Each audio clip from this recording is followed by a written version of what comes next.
Alright, so this is part one of a long series talking about all these different stroke deficiencies and flaws that you see in freestylers. So, the first one is a swimmer that has poor ability to point their toes. So oftentimes you have some swimmers that are very bad kickers. And unfortunately, swimmers need to be very good at pointing their toes. They have to have excessive plantar flexion or the ability to point their toes down. Any great swimmer, you'll be able to see them point their toes all the way down. You have them lie on their back and point their toes, they'll be able to have their toes hit the ground.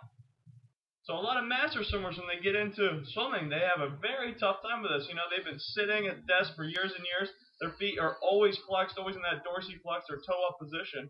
Or you know what? Or if you're a triathlete trying to get into the sport, you're on a bike, you're running, I don't know, 20 hours a week, and your toes are pointed up all the time, and now you're in the pool, you want it to point down the exact opposite way. How are you going to get there? How are you going to achieve these different methods?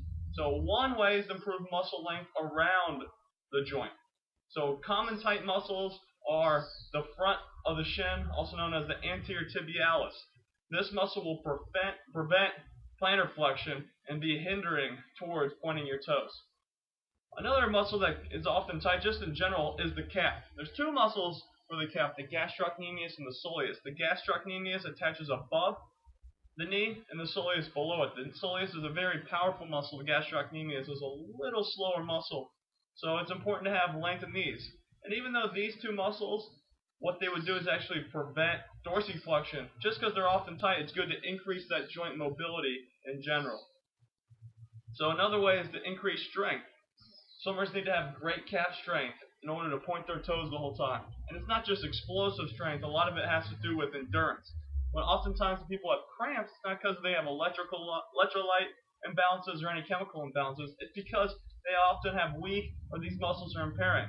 So when you're swimming, you're using all your muscle fibers, but when those commonly used muscle fibers get tired, it may be that it's recruiting new ones that are usually dormant all the time, and that these new muscle fibers being recruited are the ones that cramp because they're not used to having to work.